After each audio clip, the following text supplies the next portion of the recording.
Welcome, ladies and gentlemen, to the AntonioTalks talk show. I'm today with quite a renowned personality on LinkedIn. I've been observing your posts for a good couple of years now on LinkedIn. I think you do quite well at I guess speaking a lot of what I guess a lot is on a lot of people's minds, but maybe they're not too comfortable sharing at the moment. So anyway, I'll let you introduce yourself. I've got Lee Glynn on the show, ladies and gentlemen. Hello, everyone. Hello. Hi, Thank Lee. you very much for having me. No, not at all. I thought so. You said you thought you were going to get mugged, did you? Yeah, I thought it's better watch the setup. You know, come out of the blue. Can you come on your talk show? But obviously, done my research, and you're quite renowned. So yeah. I'm happy to be here. I mean, I know, as I was saying before the show, I know I'm from Luton, but I'm not going to mug you, don't worry. It's okay. I didn't bring my wallet, you're all right. Just hit it underneath a brick outside. Absolutely. Well, really good to have you on the show, mate. Thanks for coming in and at short notice as well. I really do appreciate it. So today we're going to be discussing all things from, I guess, mental health in the workplace. What causes mental health issues? You know, what is mental health issues? Because a lot of people are talking about it today. A lot of people are talking about wellness. But you know, it can transpire in different I guess faces, right? Absolutely. So I'm really keen to have a discussion about this with you, and I love that you are such an active voice on this issue, which is I guess a lot of people are scared of admitting out there. So yeah, but before we get in that, let's talk about you, mate. Let's go into who is Lee Glynn. How did you get here, Lee? Not obviously I did call you up, but how did you get from how did you get from birth to here? Yeah, no, absolutely. So I was raised by my mum, one parent family, for nearly 15, 16 years with my brother until she met my stepdad. Taught me the way of life, the rights and wrongs, and obviously put me on the platform to where I want to go to achieve my career. So I started in recruitment. I've been in recruitment for 20 years. 20 years? 20 years, yeah. Bloody hell. How old are you, mate? If you I'm don't mind me 37. asking? 37? Yeah. Wow. So that was your first job, recruitment? Yeah, I've always been in recruitment. Jesus. They always say you fall into recruitment, but you can't fall back out of it, which I'll never want to do anyway. So I started in recruitment 20 years ago, worked my way up through the ranks from a trainee, nobody, up to director levels. Fast forward, I set up a Reliable Healthcare Group a year and a half ago. The reason why I set up my own company is I wanted to give something back to the industry, i.e. the candidates and clients. Obviously, every business wants to make money, but we wanted to do it a different way. We wanted to put profit last, put the candidates and the clients' feelings and what their wants and needs are first before our profit. Because if we look after them, our profit looks after ourselves. Yeah, cool. So that's been going very well. But basically, one of the main reasons why I set it up was to be able to deal with mental health issues in the workplace the way I wanted to deal with them, and not sort of sweep them under the carpet, so to speak. So let's get so 17 years ago. No, sorry, 20 years ago. You're 17 years old. Your first job's in recruitment. Was it in the healthcare industry? No, it was in industrial recruitment in Dagenham. In Dagenham, yes, and lucky enough, we was opposite the Falls motor plant, where I got my first big break. I was a nobody. I said, do we work with Fords? They said, no, they've got a PSL. I said, what's that? That old chestnut. I said, what's a PSL? I didn't know what it was. I said, do you mind if I go and knock on their door? They all laughed at me, said, yeah, go ahead. You'll be back in 5 minutes. Well, an hour later, I come back with 300 orders of production staff. Bloody hell. Because we could offer them a breakfast club. Yeah. So if they needed staff right in the morning, we had staff there waiting, and it only took 5 minutes for them to cross the road to get in and start working. So you know that old saying, time is money. Yeah. Do you think that that style of recruitment is dead now? I think it's gone back to the old school recruitment, but in the new world. Yeah. So we're all on social media.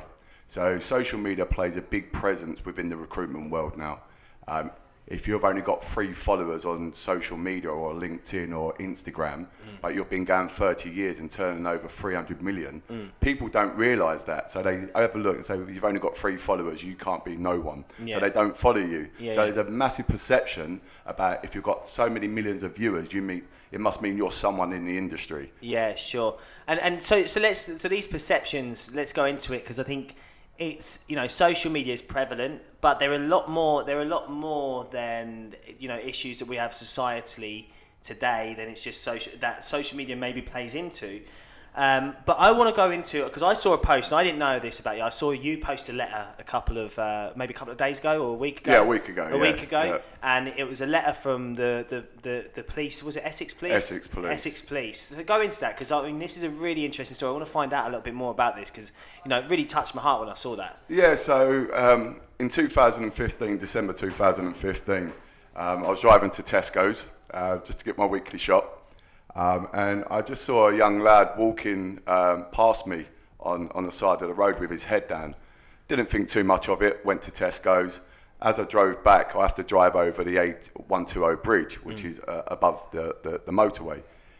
And I saw a gentleman holding his hands up, down, didn't know what to do. Then as I looked, there was that guy over the other side of the bridge, sitting with his bum down, ready to jump. The first thing I'd done was pull my car up quickly, just run across the road, and I said, "Look, what's happened?" And he said, "I don't know." I said, "Look, let me deal with it. Go away," and I'll start speaking to him. So I gently approached the gentleman and was saying, "Look, what's up? Whatever it is, you don't do this. You don't need to do this. This is your life." I can see he was a young lad. I said, "You've got so much going for you." And he was like, you don't know me. How do you know that? I said, well, everyone's on this earth and they've got something going for them. I said, I've been here. I've been where you've been sat, but I took a different route. And I opened up about how I was when I was 17, when I took my own life. And we just went back and forth on why he was doing it. And I was trying to explain to him that it's not just going to be his life that he's going to affect, or his family. It's going to be the repercussions of the people driving down below. And it's a wider spread, and it will go on to their families, their friends. So you're not just affecting one person. So I said, I'm going to go over to the bridge. I'm going to climb over.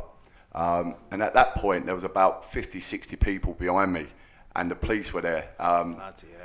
And I was getting a bit nervous now, because the police were there, thinking this is really serious now. Anything could happen. He could jump at any minute. And as the police officer approached, he went to go, and he said, I don't want a police officer here. So the police officer took a step back. So I gradually got his trust about talking, and as he was warming to me, I stepped up to him, and I grabbed his arm. And at that point, another police officer grabbed his arm, pinned him to the fence, and lifted him over. And then we embraced. We cuddled, we cried, emotions went through the roof. And it's been affecting me since that day. But we're in contact. He's doing really well. He's moved on with his life. His mum and dad are grateful, which is great. But I've done it because I'd want someone to do that to me if I was in the same situation. Yeah, I mean, those situations, like, I think there's a common perception that often at that point there's weakness there, or whatever it may be. A cry for help. A cry for help. But so what do you think drives people to be at that level, and to be at that such a low? What is it about? Like, what do you think drives people to get to that point, or can get people to that point? I think it's being open and not feeling that you can't talk.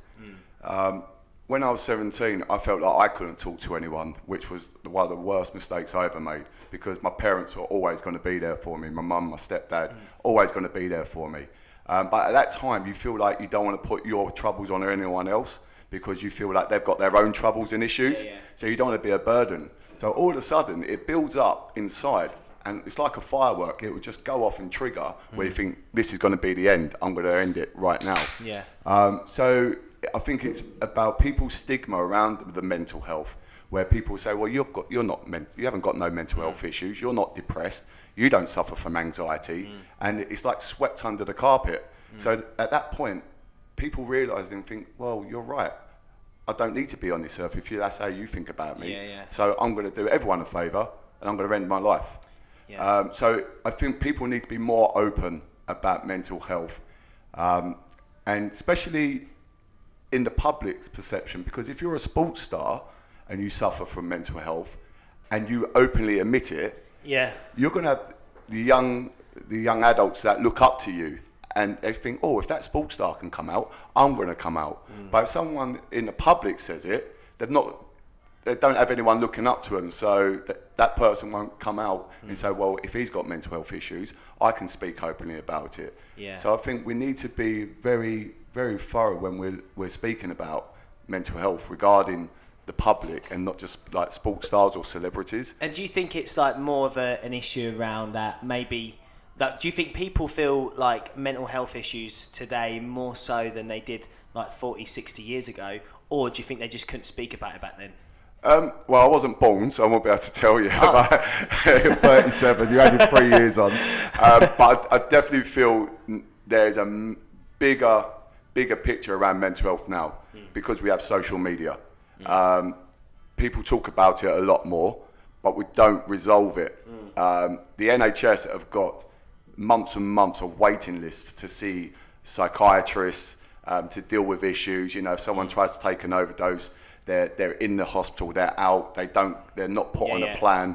There's no plan, is there? No, and they're going back to square one. So my brother's best mate, his name's Danny Comerford. He's not with us anymore, God bless him. But anyway, he was 2 years ago. He basically committed suicide, and it was the same situation. He had issues with himself, like he never knew his dad. You know, his dad died when he was in his mum's stomach, and I don't think that he ever got over that. And so we knew him all his life, and then he turned to alcoholism, and he just felt like even no matter what he did, whatever conversations he had with anyone, it just wasn't healing that inside of him. But I do think, because he went into hospital the day before, right? He went into hospital the day before that, or the 2 days before. The police came knocking on the door because he was going to kill himself. Yeah. They basically pulled him out, put him into hospital. They sorted him out, and then they just let him go. Yeah. And that was it.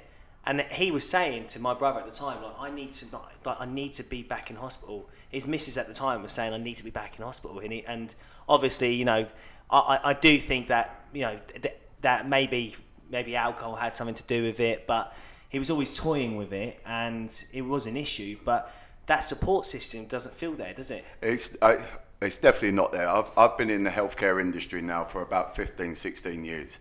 And we supply nurses, doctors, mental health support workers, carers, HCAs across the UK.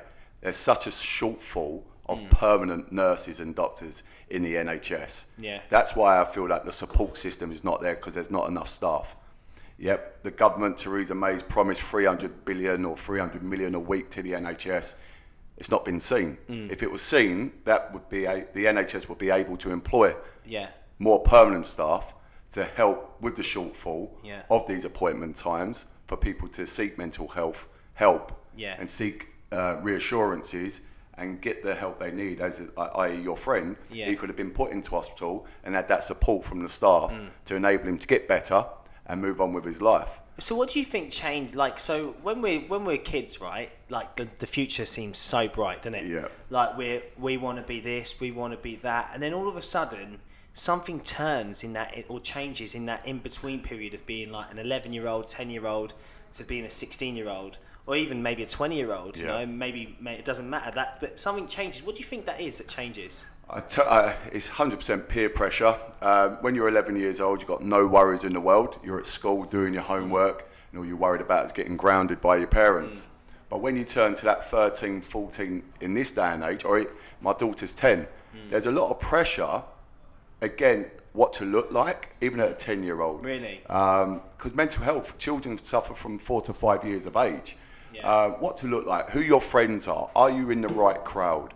You know, what do your parents do for a living? Can they afford to go on holiday 3 times a year? Yeah. The clothes you wear. You haven't got no money.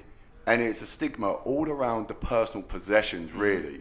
And if you haven't got, or you're in the wrong group, that can trigger a child being from depressed, suffering from anxiety because they don't want to go to school, or they don't want to go to work if they're 17, 18, to saying, I don't want to be in this world, because if my friends have got all that, but you have, well, I haven't. So what's the point of me being here? Yeah. What do you think schools can do then? Like, because I think there is maybe a grassroots issue here that we're not equipping people. So we're telling them where, like, how to bloody do, like, to identify what an insignious rock is or whatever it may be. Yeah. But we're not helping people with their well-being. So, like, maybe if it's down to just even yoga or meditation, like what do you think schools can do to help this? Do you know what I mean? Yeah, schools, they can create like activity classes, activity groups where, you have football coaches coming in, you'd have sports coaches, or you have even sort of, I'd say not psychiatrists, but people that are a specialist speaker when it comes regarding mental health and how to handle it and how to talk about it at such a young age. The teachers do a wonderful job. Yeah, of course. But they're not trained to identify who's suffering from mental health, who's got depression, anxiety. So if they could have someone come in once a month just to talk, even for an hour, just to talk about, doesn't matter what you've got, everyone is the same in a way. You're a human being. You shouldn't be judged by what you have or what you don't have. Yeah, that's it. And if someone doesn't have... I mean, I've got kids myself, right? And, I do think actually my son is a bit spoilt sometimes, and I'm gonna say that because he was our first. I've got a daughter. She's like 8 months. We're just like, you do what the fuck you want. Do you know what I mean? No, it's really bad. Like she's not now, but basically because he was the first. Yeah. He's like the apple of the eye, and he's got that first child syndrome, and I can tell that, right? But I do feel like he respects other people, and I do feel like in our household, we'll make sure that he's constantly empathetic to other people. Like take this for instance, we're watching Finding Nemo the other night, and we're just like lying in bed, and at the end bit when Nemo's father and Nemo find each other, and we like they just embrace. We're like, I'm like to Leah, oh, wasn't that nice? And literally, he was sobbing. He's 3 years old. But he had that ability to empathise with someone. Absolutely. And he's not looking at like, well, what have you got? What haven't you got? Yeah. But maybe that's because he's 3 years old and he hasn't been touched by the school system yet. Hasn't been touched by that peer pressure. And so, or is it that we're bringing up our kids wrong, or is it that school is just like people just when they get together they just like to segregate? Yeah, no, there's 2 points to that. So it is how you bring your children up. 100%, because you can read the papers and there'd be a family that their children's got Asbos and stuff like that.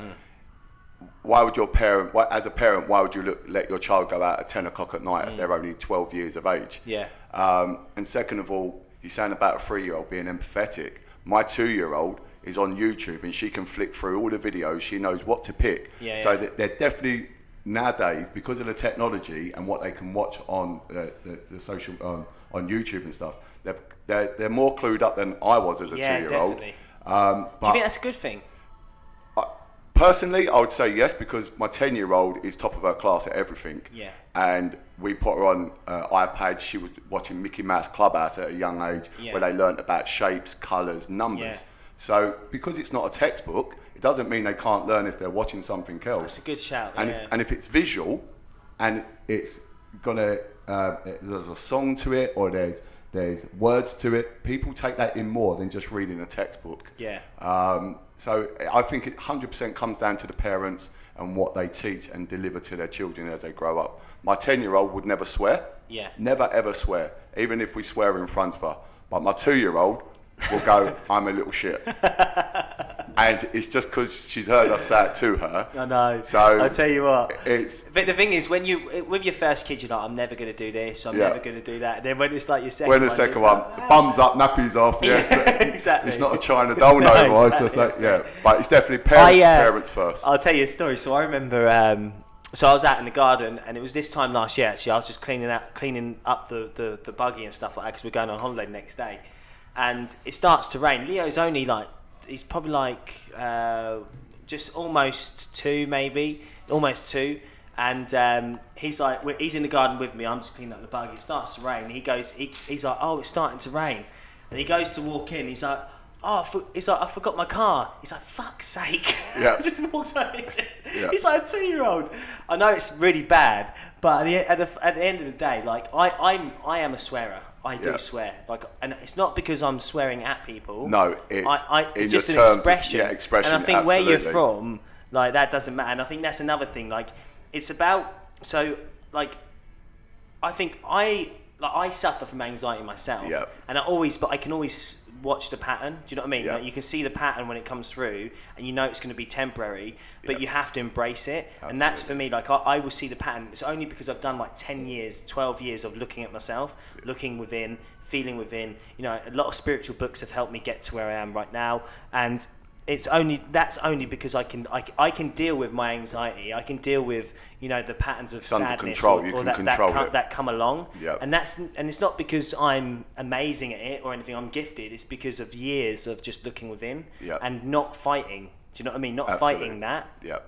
So I do believe that there is a huge issue where we're all too distracted on our phones, you know, all looking at our boxes, looking at what other people are doing. Like, you tell me, now maybe yourself, but tell me most people who are happy to just sit there doing nothing. To be honest, I don't think there's no one now. When you go for a meal, we say first one to pick up their phone pays for the bill. Yeah. Because you cannot go out now without people being on social media, Instagramming their food. Yeah. You know, why would you want to... Are you an Instagram fooder? No. I believe I cook it myself, and I'm really proud. Yeah, but not every single day. You know, when people go on holiday, when I went on holiday with my parents when I was a kid, obviously we didn't have social media then, but we went on holiday, we enjoyed ourselves, and we had a Kodak camera that you had to wind up. Yeah. And it was already, you don't have no film, you just take it to Boots and they develop your photos. But now, I think if you go on holiday for a week to Ibiza, I think they spend 3 days out of that week on their social media telling everyone where they are.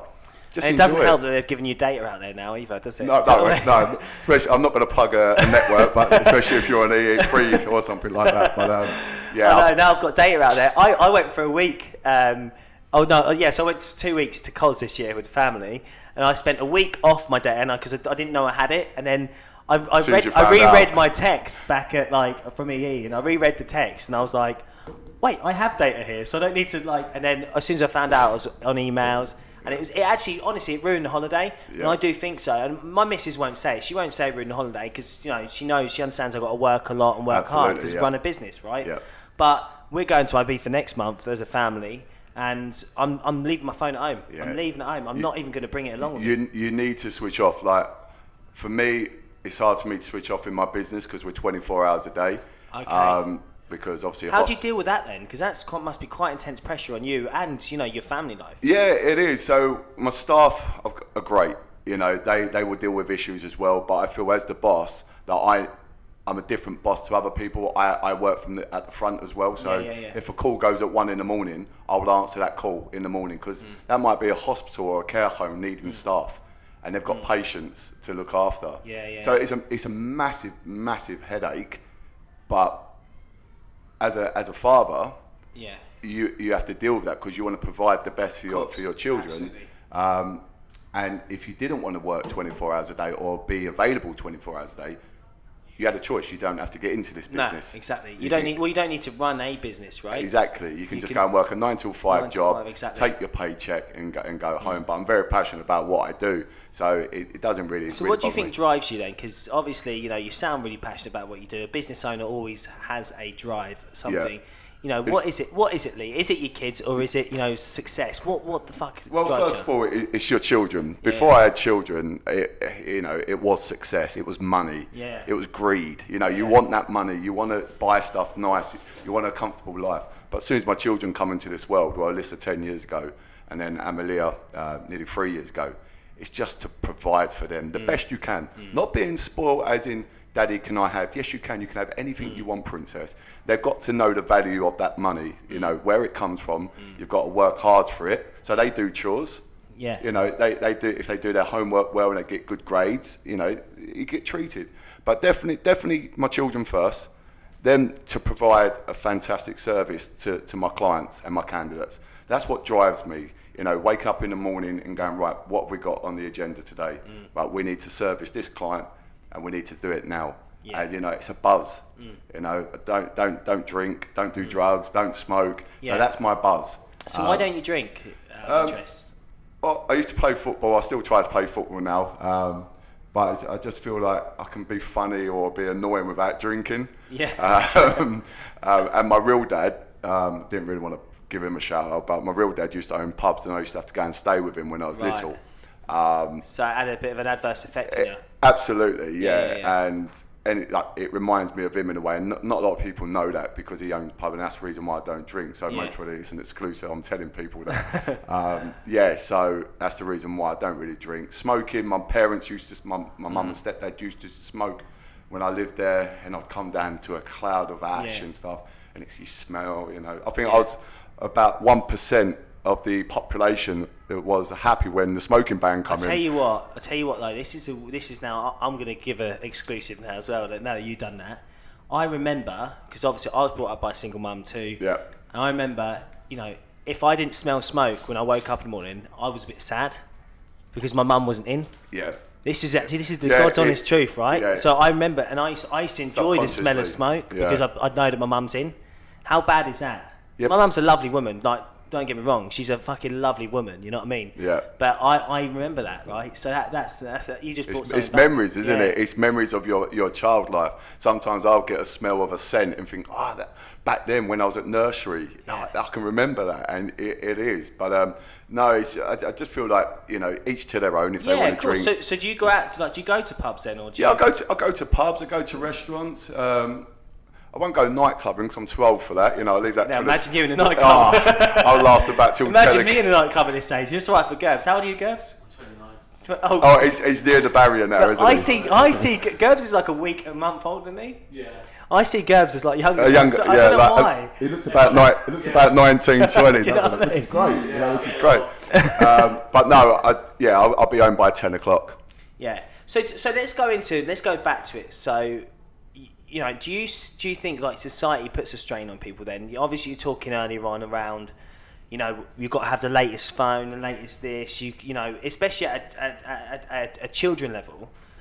But, you know, children definitely, you know, need to be, I guess, moulded into a certain way of thinking, a certain life. But what happens at 18 or whatever, or 16, whatever it may be, then you're left to your own devices. And I think the mind is like a, you know, Zig Ziglar used to say, you know, like if you don't shower every day, you're going to be smelling, aren't you? Yeah. And if you don't control your mind every day, or you don't clean your mind out every day, you're going to be stinking thinking. Yeah. And so he used to say that, and I think it's true. The mind is like, it's the same. It's like a muscle. Like you have to constantly train. You have to constantly, you know, tell yourself that you're doing well. You have to constantly, because you know what it's like. Running a business is hard. You know what it's like. You get a lot of hate on LinkedIn as much as I do. Do you know what I mean? And it's unwarranted hate. It's just bitterness from people who are just like, well, you know, what like. It's grab attention. Exactly. Yeah.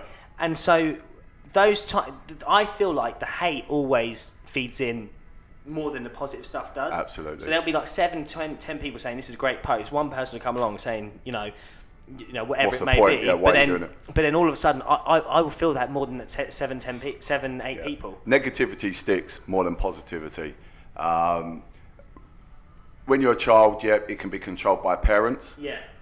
But when you turn 16, you know, it is again about having that six-pack as we spoke about. You know, being the best looking you can be to attract the best looking girl. You know, you see all these youngsters, they've got Bentley cars, Lamborghinis and stuff. They're putting them on Instagram.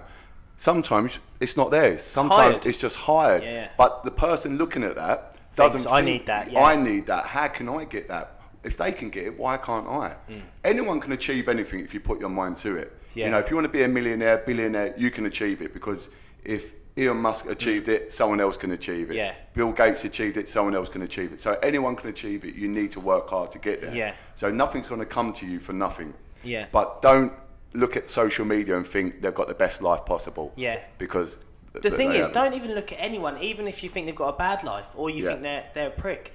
Don't look at anyone. Absolutely. Don't judge anyone. Just be you. Like I never look at what anyone else is doing apart from. And actually, if I do, I'm like, oh, that's brilliant. I love that. Like, you know, I saw your post. I love that. Great. I want to speak to Liam more about it. I'm not like thinking any negative of it or anyone else. Like, there is too much bitterness I find in society today, and there's like and I feel like if you're bitter, then you're only bitter with yourself. Like, you're only annoyed at yourself because you're not doing something. Like, if I don't know any successful person who would look at someone else and go, and go, what a cunt. Do you No, know what I mean? absolutely. No, there's enough time in this world for everyone to be successful. Yeah. And people say, well, Andy Warhol, everyone's famous for 15 minutes, but there's not enough time in a day for that. Yeah. But there is. If someone's successful, you can be successful. So don't be bitter. And success isn't like Kim Kardashian, No. Kendall Jenner. Success is like happiness. It's your level of success. Yeah. Do you want to achieve financial security where you can just go on holiday once a year and not worry about your bank balance? Yeah. Or you want to achieve to be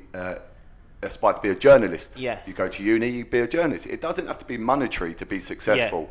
If you're trying for a child and you haven't had a baby for 5 years and all of a sudden you have a baby, that's success. That's so it. You're right. People's mindset is focus on the negativity, where actually those people that are negative and they're entitled to their opinion. Of course. Let's not get that wrong. Of course. Yeah. But there's in their life something's gone wrong, because you don't need to be bitter to other people you don't really know or you don't know at all. Exactly. But entitled to your opinion, make it constructive. Exactly. Don't make it as a negative or a bitter comment. Oh yeah, or just an attack. Yeah. Do you know what I mean? And I think you're right there. That success thing is so different to everyone. If you want to go and do something, go and do it. If you want to achieve like success to my dad, for instance, is just being steady. Yeah. He doesn't want to be too outside there. Yeah. Success to me is a very different thing, and it's a lot more maybe about my ego, maybe about what I want to be looked upon as. Do you know what I mean? And that's the truth. But I think you need to know yourself. And so I think if we go back to that point, like there's a lot of people out there who are working in recruitment and like who fell into recruitment and are really unhappy.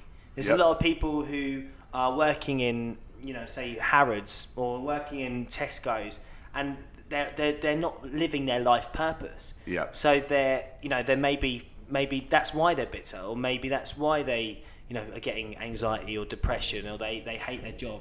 They hate their existence because they're not living their life purpose. Yeah. So how do you think we can get people to, understanding how to live your life purpose? Yeah, I think it's trying to make people understand that if you are in a job that you don't want to be in, you can get out of it. You're not being forced to go into that job. It is hard these days for youngsters to, or even my age, get another job in the industry, in any industry. But there's always a chance for someone to go, right, I'm in Tesco's, but I don't want to do that. I want to work in advertising. You have to start from the beginning and work your way up. And you have to realise that. You have to realise, you can't just go from into a £50,000 job a year and you're the marketing lead. It's not going to happen. Everyone has to work their way up. So it's about the person themselves. Have they got that appetite to start from the beginning again? Or do they just want to say, well, I'm earning £10 an hour at Tesco's, I'll stay here for the rest of my life? It's a choice. It's a lifestyle choice of that person. And if that person doesn't have any drive, then that's fine. Let them do it. But that lack of drive can result in depression. Yeah. But that could have been, as you say, that could have been controlled, because they could have got out of that job in Tesco's and gone to work in advertising. I'm not saying working at Tesco is bad, because people in Tesco's most earn more money than me. Yeah. But I'm saying people's choice. If you don't want to work in a job that you're in, you don't need to stay in that job. But I think it's not even about the money. Do you know what I mean? It's not about the money. It's about the working it's environment. It's about the work you're doing and the environment. I've to be honest, I've always looked at every job. So I left school with no grades, no GCSEs at all. That I didn't know what to do in my life. So I went to, the career counsellor. Yep. And the Said career you could be a white van man. Yeah, that's what I got. Yeah. They're like, you're a dreamer. Mickey you're dreaming too high now. Yeah, a postman first of all, then a white van man. You're a dreamer. Yeah. No one from this school becomes a white van man. Yeah, absolutely. No, so I went there and they were like, well, you've always had funky hair. I used to I used to be an emo kid. Okay. To colour my hair, right? Yeah. And they're like, you've always had funky hair, so why don't you be a hairdresser? Obviously, I'm looking at these people, this authority figure. I've had no authority in my council estate. No one's telling me. The best thing, I could have become a drug dealer and I'd have had a lot more money, but I didn't want to go down that route. Yeah. They're going to me, you be a hairdresser. So I was like, all right. And so I applied for Tony and Guy. Got paid £500 a month for 2 years. Yeah. 500 quid a month. And I had to travel from Luton to St Albans. Now, it's only a couple of stops up the road. Yeah, but I had no money. Yeah. No money. I was on literally nothing. But that experience was amazing. Yeah. And I would be, I would not be the same person without that experience. Now, I was at school and never really engaged with the shit they were teaching me because I wasn't entertained. It didn't stimulate me. But when I was at Tony Guy, I was working hard. I was cleaning toilets. I like cleaning the toilet, making tea for these lovely ladies. Do you know what I mean? Washing their hair, like really creating an amazing service for them. Yeah. Like and it taught me the value of giving people the best service because the way it made them feel. Absolutely. You know what I'm saying? Yeah. And that was a really great experience. And it only took one person who told me at the time that, look, like, you're better than this. Like, why are you working? And there's nothing wrong with hairdressing. All my family are hairdressers. So, like, you should be going and doing something else. Yeah. And so I was playing music at the time, so I realised. So someone else believed in me. I didn't believe in myself. Do you know what I mean? And often, this is what my point is that often other people look at you and they go, "You're better than this." Yeah. But you don't have that belief in yourself. It's that trigger for someone to turn around that you don't know and Yeah. say, "Do you know what? It's great what you're doing, but you can do even better." Exactly. Yeah. And I think that it's about that belief, So like the reason I was saying that story was to bring it back to, like, maybe people who are unhappy in their jobs at the moment. They don't believe that they're better than that. Yeah. Or they don't believe that if they left this job, they'd make it all right. Yeah, I think it comes down to the parents once again, because there is a pressure for the people that are living at home with their parents to pay rent and to pay keep and, look after the parents as well. So they're frightened to leave that job because if they go to a job that pays less than they're on, they won't be able to pay that parent. So as a parent, you've got to look at, is your child happy in the job? If they're not... Do you need that 30 quid a week? Exactly. I mean? Exactly. Is your child happy in their job? No. Yeah. What are they going to be happy doing? Right, I want to be happy doing this. Right, leave your job, go and fulfill that dream and make it happen. You've got my full support for a year to make it happen. Yeah. Within 6 months, it should happen. It should never take a year to find that job that No. you want to do. And I think also, if you take a risk, usually... It pays off. It usually pays off. Yeah. I'm telling you. When I started this business, we're 20 people now, this business. Yep. I started it a year ago, June last year. And at the time, I was working at Accenture on a really good day rate, comfortable. You know what I mean? I didn't have to work in the evenings. Yep. My missus was a lot more happier with me at the time. Yeah. You know what I mean? I could spend quality time with my kids. We'd go away all the time. It was great. Yeah. And Sacrifices, though. exactly, I know, exactly. And I was shitting myself. Like, I took the risk. I basically, on the first day, I went full time on this by myself, just me sitting in my office. Well, my office, I say, just like a room at home. Yeah. And I started getting cold sweats. I was like, what the fuck What have I you done? doing? Yeah. Like, I was like, oh my God, I was I've on got the kids to good look ways, after. My yeah. missus is pregnant. I've got one kid, my missus is pregnant. What the fuck am I doing? But, the universe does provide. I know it sounds really crazy and spiritual and shit. It does. But luck just happens when you take a risk. Yeah. And when you need it most, it happens. But you've got to go and give that universe, or give that action Something first. back, Do you know what I mean? yeah. You've got to go and do something first. You're totally right. You can't win a raffle if you don't buy a ticket. Exactly, So that's you're not going to win. People say, I want to win the lottery. Do you do the lottery? No. So you're never going to win the lottery, are you? You've got to take that gamble. Exactly. So let's go into, I guess, so what about, like, the opposite side of, like, mental health? Because it's and depression, because it's such a big thing at the moment, do you think it can be leaned upon for just any excuse or anything, Yeah, there is again, we use that word stigma, inverted commas, that people are just using it to get out of work, to get out of going on, a trip or doing homework or, again, it comes down to people around them to understand how long it's been going on. If it's just instantly just turned on, there's been no signs of it, because sometimes there are no signs because you're holding it in so well. No one knew Robin Williams was suffering from depression. Absolutely. One of the most funniest men in the world, he turned it on for film and then switched it off when he was behind closed doors, hiding behind a smile. So no one knows. So Did you see that video with Chester Williams? Yeah, as well? on LinkedIn, That was fucking crazy. You know what I mean? That night, like the night he killed himself, bless him, and he's like laughing away, and you just don't know, do you? You don't, and I think when there is that potential people not believing you, and you feel that you are suffering, but people don't believe you, you're thinking, well, why am I telling you if you don't believe me? But there are some people out there who will grab hold of it and run with it when they are not suffering. Anxiety, I suffered from major anxiety coming here. Yeah, Because it's the unknown. Yeah, of course. And so I'm sitting on the train going, What am I going to do? And I know I can control that. So Yeah. everyone suffers some form of anxiety. It all depends on the levels. Yeah. But yeah, there is a perception that people do speak about mental health, or they do suffer from it when they actually don't, just to get hold of it. And that needs to be stopped. That needs to be wiped out, because the people that are actually suffering from mental health are suffering from Because it trivialises it, doesn't it? Absolutely. That's it. Yeah. So I think, like, do you think that maybe, so if you think about in us today, like, and I think about this myself all the time, I'm going, so you think about when we, like, prior to, like, having a society where we can go and pick up meat from the shop or food from the shop, we can just run a tap and get water. Like, prior to this type of life, we were required to go and hunt. Right? That's what we tried to do. Yep. We would go and hunt, go into the forest. Yep. Now, if we didn't have fear, or let's say fear, if we didn't have fear, then we probably wouldn't run away from a tiger that's coming to run after us. Absolutely. And we'd probably, like, be killed, right? So I think fear is absolutely a emotion or a feeling that should be felt, because I think it keeps you in check, and it goes, well, you know, is this really the right thing for me? So fear evolves down into anxiety, because that's what anxiety is, right? Yeah. Fear of the unknown. Fear of the unknown, right? Fear of the unknown. Fear that I can't control something. Yeah. Like, I won't be able to control this situation that happens. Like, if I don't have enough money, I won't be able to control this. Or I won't be able to pay for my kids. I won't be able to pay for my missus. I won't be able to pay for, like, my home or whatever. Pay your staff. Pay my staff, exactly. Fear is an absolute, real required tool, but I think it's about not internalizing it. And you can see that a lot of people can internalize this stuff a lot of the time.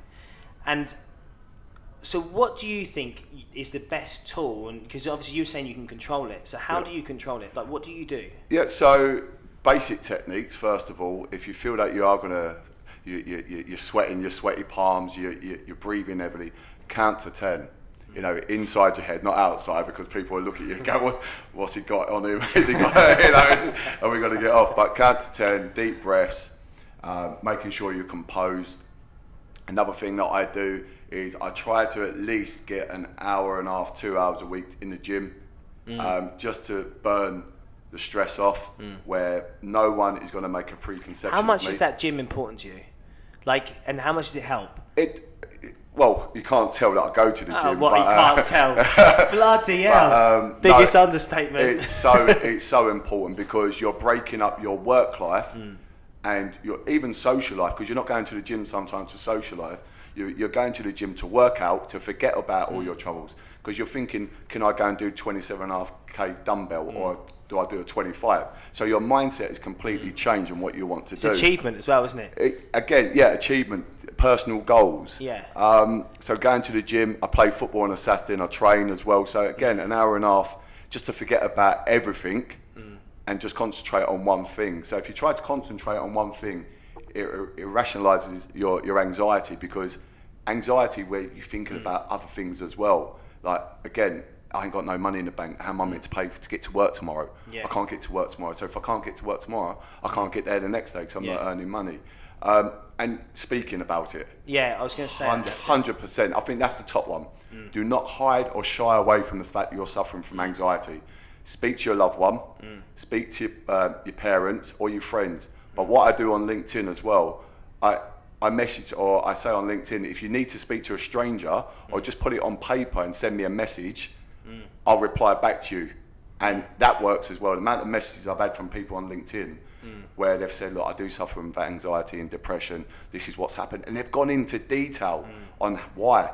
And that is already the first step taken, because they've opened up. And it's crazy, right? Because you think, like, you know, this is my point, and I was trying to make earlier, but I didn't make it, was that in children, they need that adult, right? They need the adult to help them, guide them. But I'm not, even in adults, we need that adult. Adults, 100%. Do you know what I mean? Because my dad actually, he's like really well in touch with, you know, his emotions too, and he's very emotionally intelligent, and he talks about how there's, like, inside of us, we all have the child, the adult, and the soul at the same time. All at the same time, right? But at any point in the day, one of them will be louder, Yeah. Do you know what I mean? So sometimes the adult's louder and you're rational and you're like, yeah, no, this is not anything. Like, it's okay, it's going to be fine. But sometimes maybe when, you know, a deal drops out, you're like, oh my God, what am I going to do? What am I going to do? That's the child, right? That's that child energy that's out. So I think it's like we all need that adult in our lives, and even, you know, as an adult you need an adult, right? Absolutely. So you need that support. maybe that's why people come to you, because they know that they have that. You're not going to judge them, you feel it, right? Yeah. I think being open, because I've been so open now, I've learned from my life lessons when obviously I did try to take my life at 17. You've got to speak openly about it. You know, there's a guy on LinkedIn, the Scottish Traveller. Oh yeah, that geezer, yeah. And he's very open about it as well, and he documents it in a different way by travelling around the world on his bike. So that's his outlet. So talk openly about it. Don't hide the fact that you suffer from it. If people don't believe you, that don't mean that you haven't got it. Seek professional assistance and help, and seek guidance, because there's a lot of sort of support online. You know, Google's an amazing thing. You know, it will give you, there's doctors on Google that will give you the symptoms. So you don't have to just go, right, I'm suffering from it. Check it out first of all before you self-diagnose yourself with mental health, depression or anxiety. But I think there's also, let's go into that, because, you know, I would slightly disagree with that. And the reason being is that, you know, if you go down that route, there's often a default. If I go to a doctor saying I've got anxiety, he's going to want to prescribe me some depressants, which are going to make me which suppress my anxiety, but actually going to make me more anxious in the future when I come off them.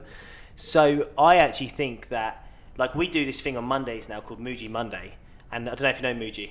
No. Check out Muji. He's a spiritual teacher, and we put Muji on the TV on the first thing on a Monday, and Muji's just playing in the office. He's just like, he's not playing, he's just speaking. He's this the calmest geezer you'll ever know, and he talks about anxiety. And he talks about, like, look, he goes, like, if you've got a fear, like, put an image to that fear. Don't try and suppress it, because the more you suppress it, the worse it gets, because you're stopping yourself. He's like, don't judge it. Why are you fearful? Like, put an image to this. What's the outcome to this fear? And then you can go through it, and you can always get to the bottom of it. Yeah. Ultimately, it's a fear of, like, us not being able to control shit or being capable of controlling stuff. And I personally think that, you know, more spirituality, and I'm not talking, you know, crazy, like, you know, let's go and worship a teapot in space or whatever. I'm talking just connecting with yourself, like, just being still. Yeah. Just meditation doesn't have to be, you know, meditation. Meditation is just being quiet. Absolutely. It can be 5 minutes to yourself. Yeah. Just being quiet. Just not accepting any thought, and not even judging any thought. Just letting thoughts pass like the clouds. You know. Absolutely. I think that's what we need to do more of. Is less of the drugs to solve a problem. Yeah. And because it's the same as alcohol, then, isn't it? Absolutely. Yeah. People turn to drugs, turn to alcohol, turn to affairs, to get their mind off things. They turn to anything just so for 5-10 minutes or an hour they forget all their troubles. But then that can spiral out of control. So I think the number one thing is the support mechanism. You need someone there that you can talk to, be it like I said, family member, friend, partner, or stranger. Yeah. And that, you know, a problem shared is a problem halved, exactly, as they say. And the more you feel like, at first it's quite uncomfortable talking about yourself, isn't it? Oh, I hate talking about myself, you know, and I wouldn't talk about myself still. Yeah. People might think, you love talking about yourself, but I really don't. It is a persona. Yeah. Where you have to have that confidence in business to talk about yourself. Absolutely. But no, I hate talking about myself. I'd rather deflect it and talk about you, what you're doing for the week or where you're going. Yeah. I know. But yeah. Amazing. So what we got for our next segment is previous news of a previous day. I don't know if you heard this segment. This is basically us just discussing previous news of a previous day, seeing what's gone on, and what we got. We got Russia have launched a new car that they want to rival the Tesla, and it's called the Kalashnikov, which is first of all, it's my phone's actually broadcasting live, so I can't show you a picture of it, but it's definitely worth a look. So it's Russia doing their own Tesla car? Yeah. Is it like a copycat of it? No, completely opposite. It looks like Ian from the office described it as a 90s, 60s mobster car. Okay. Al Capone driver. Is it a driven car as well. I think that's the aim. They're launching. What are your thoughts on these self-driven cars? There is a big debate. Can you drink and drive? Are you actually driving? If you're drunk, can you get into the car? Yeah, that's a good shout. Are you under the influence of driving? Because that car is actually taking you home. You don't need to do nothing about it. But no, I think that's lazy.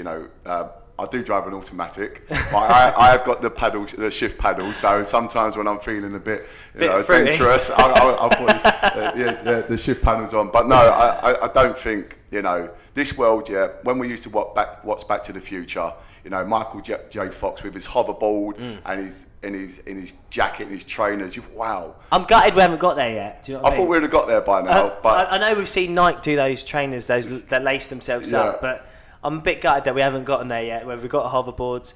Although we had Reebok pumps, didn't we? But that was it. I did see in San Francisco, when I was there a couple of weeks ago, I saw there's these skateboards that just go by themselves now. So that's in San Francisco. They're actually... Are they boosted boards? Yeah. Okay, so they're not they're not just going by themselves. You just hold. You've got a controller with the next. But they go pretty nippy. Yeah. So they're not allowed on pavements because they're roadworthy. Bike lanes. Yeah. But again, even that, I don't trust a motorbike. Don't trust any mopeds or whatever. I think that's even worse. That's just begging to be killed, isn't it? I feel that you should be able to drive the car. Yeah. Anything that you're not in control of. Again, we'll go back to anxiety again, wouldn't it? But no, I'm not a believer of it. But if it happens, we've got to move on with the times. We've got to, everything in this world will be better than what we had. I think there'll be need for them, obviously, but I think why do you get a Ferrari? Not because you're bloody it's self-driving, yeah. It's because you enjoy the feel of it. The feel of it, yeah. And I think that's the experience, and I think. There's certain things that just won't happen at scale in terms of everyone adopting it, but maybe like in London, why does anyone need to drive a car in London? So probably in London it's probably going to be the best thing. Well, that's why the mayor. But if I'm in Slough, I'm going to need a Ferrari, Absolutely, you can't drive a Ferrari in London, can you? Getting out of first gear. I think everyone's got a Ferrari in Slough. Let's go into Ryanair. Ryanair are starting to charge you for your fucking large carry-on. baggage. Yeah. What's that about? That's Ryanair for you, isn't it? They charge for anything. I know, but Ryanair's that one that you go, I'm never gonna fly again. And you fly with them. And you fly them every time. You're like, yeah, well, it's 60 quid cheaper. I'm gonna go with that one, didn't I? And it comes down to the passengers that are flying with them. They know what Ryanair are like. So when they complain on telly or they're on social media, come on, you know what's going to happen. You know? Why book a flight with Ryanair when you know there's strikes? Yeah, exactly. You're asking for trouble. Pay that bit extra. I'm plugging EasyJet here, so Stelios, well done. But pay that little bit extra for that little bit of quality. I love how your perception of extra is EasyJet. Pay that bit extra. I thought he was going to go first class. He's like EasyJet or Jet 2. Look, I'm still a working class man. Yes. I'm not in the first class yet. What else you got? What else you got on news? I'm trying to think now off the top of my head. That was today's news. I don't know. That's all I have, to be honest. I'm trying to think. I mean, no, there isn't really much else happening, is there? It's all reality TV at the moment, isn't it? Yeah. It's only the only thing that has happening in the news is Ryanair or fucking driverless cars in Russia. Or the X Factor guy with the googly eyes. He died yesterday, didn't he? Oh, bloody! I don't know who he is. God bless his soul. I don't know who he is. On that note, really good to have you on the show, mate. Thanks very much for coming in. I do appreciate it. If anyone wants to know more from Lee, obviously go follow him on LinkedIn. He's an advocate of this stuff, and if you need to speak to someone, he's already opened up the conversation. He's your man to speak to. So great to have you on board, mate. And thanks for being so honest with me. Cheers. Thank you. Take it easy, buddy.